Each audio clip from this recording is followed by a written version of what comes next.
Hello friends, આજે આપણે બનાવીશું મિક્સ દાળ ઢોસા અને એની સાથે ખૂબ જ હેલ્ધી એવી ચટણી. તો ચલો બનાવીએ. મિક્સ દાળ ઢોસા બનાવવા માટે મેં અહીંયા 5 જાતની દાળ લીધી છે. એમાં મેં 1/4 કપ જેટલી ચણાની દાળ લીધી છે, 1/4 કપ જેટલી મગની દાળ લીધી છે, 1/4 કપ જેટલી મગની ફોતરાવાળી દાળ લીધી છે, 1/4 કપ જેટલી અડદની દાળ લીધી છે અને 1/4 કપ જેટલી તુવેરની દાળ લીધી છે. તમે આ દાળમાંથી કોઈ બી એક દાળને સ્કીપ બી કરી શકો છો. અને હવે આપણે બધી દાળને એક બોલમાં લઈ લઈએ.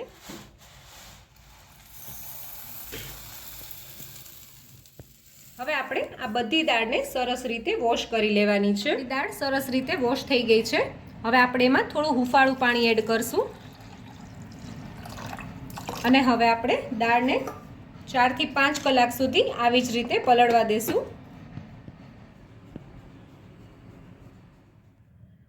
4 થી 5 કલાક જેવો સમય થઈ ગયો છે. હવે આપણે દાળને ખોલી લઈએ. તમે જોઈ શકો છો આપણી દાળ સરસ રીતે પલળી ગઈ છે. અને હવે આપણે દાળનું બધું પાણી પહેલાં કાઢી લેશું. દાળને આપણે મિક્સર જારમાં એડ કરી દઈએ.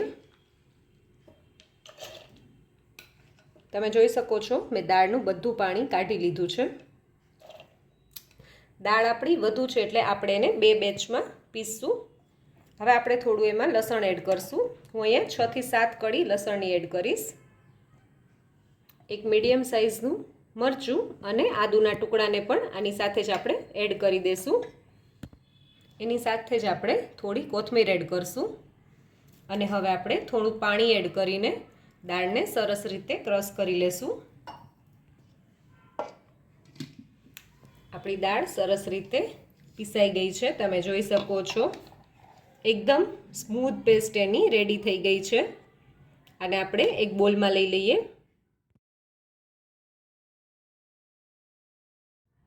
હવે બાકીની દાળને પણ આપણે પીસી લઈએ. તમે જોઈ શકો છો આપણું બેટર સરસ રીતે ક્રશ થઈ ગયું છે. હવે આપણે આમાં મીઠું એડ કરી દઈએ સ્વાદ અનુસાર અને એની સાથે જ થોડી હિંગ એડ કરશું અને બધું સરસ રીતે મિક્સ કરી લેશું. આપણે આમાં ઈનો અથવા સોડાનો ઉપયોગ નથી કરવાના અને આ બેટરને આપણે ફર્મેન્ટેશન માટે પણ નથી રાખવાનું. આપણે આના તરત જ ઢોસા બનાવી લેવાના છે. અને આ બેટરને તમે ફ્રીજમાં 2 દિવસ સુધી સ્ટોર બી કરી શકો છો. હવે આપણે આ હેલ્ધી ઢોસાની સાથે ખાવા માટે સરસ હેલ્ધી ચટણી પહેલાં બનાવી લઈશું, પછી આપણે ઢોસા બનાવીશું. ત્યાં સુધી આપણે આને ઢાંકીને રાખી દઈશું. કોથમીરની ચટણી બનાવવા માટે મેં અહીંયા કોથમીર લીધી છે, 2 લીલા મરચાં લીધા છે, થોડું જીરું લીધું છે, થોડા માંડવીના બી, થોડા લીમડાના પાન, નાનો ટુકડો આદુનો, 3 કળી લસણની અને લીંબુ લીધું છે. હવે આપણે ચટણી બનાવી લઈએ.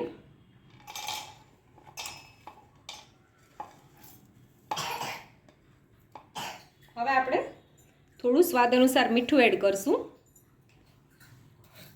થોડી ખાંડ એડ કરશું, 1/2 ટીસ્પૂન જેટલી, લીંબુનો રસ.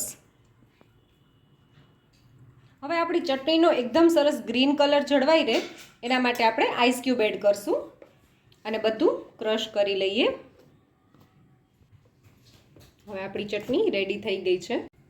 હવે આપણે ચટણીને કાઢી લઈએ અને ઢોસા બનાવી લઈએ. હવે આપણે ઢોસા બનાવી લઈએ. તમે જોઈ શકો છો આપણું બેટર થોડું જાડું છે. આપણે એમાં થોડું પાણી એડ કરશું.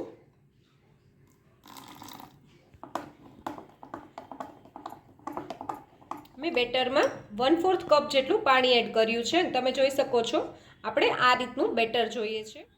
હવે આપણે ઢોસાને એકદમ સરસ ક્રિસ્પી કરવા માટે આમાં થોડો લીંબુનો રસ એડ કરશું, 1/2 ટીસ્પૂન જેટલો, જેથી કરીને આપણા ઢોસા એકદમ સરસ ક્રિસ્પી થશે.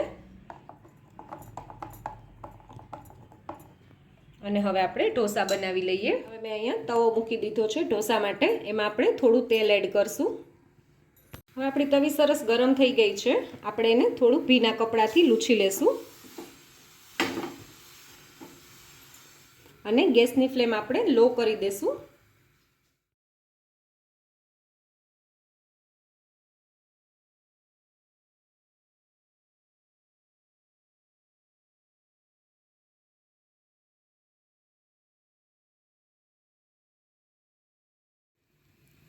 હવે આપણે ગેસની ફ્લેમ મીડિયમ રાખવાની છે. જ્યારે આપણે ઢોસાનું બેટર પાથરીએ તવી ઉપર ત્યારે ગેસની ફ્લેમ આપણે લો કરી દેવાની છે અને હવે લો ટુ મીડિયમ કરવાની છે, હાઈ ફ્લેમ નથી કરવાની. હવે તમે જોઈ શકો છો આપણા ઢોસો થોડો ચડવા માંડ્યો છે. હવે આપણે આ સમયે થોડું તેલ એડ કરશું આજુબાજુ. તમારે જો ઘીનો ઉપયોગ કરવો હોય તો તમે ઘીનો પણ ઉપયોગ કરી શકો છો અથવા બટરનો પણ ઉપયોગ કરી શકો છો. થોડું તેલ આપણે ઉપરની સાઈડ લગાવી દઈશું. તમે જોઈ શકો છો આપણા ઢોસામાં સરસ આમ બ્રાઉન કલર દેખાવા માંડ્યો છે અને જેની સાઈડ છે એ થોડી ઉથલવા માંડી છે, તમે જોઈ શકો છો. હવે આ સમયે આપણે આવી રીતે હળવા હાથે બધી સાઈડ આવી રીતે ઉથલાવી લેશું અને તમને હું દેખાડું. તમે જોઈ શકો છો એકદમ સરસ બ્રાઉન કલર અને ક્રિસ્પી આપણો ઢોસો રેડી થઈ ગયો છે. તમારે જો બીજી સાઈડ બી અંદરની સાઈડ પણ શેકવો હોય તો તમે સાઈડ ચેન્જ કરીને પણ એને શેકી શકો છો, પણ હું અત્યારે આ જ રીતે એને શેકી રહી છું. તમે જોઈ શકો છો.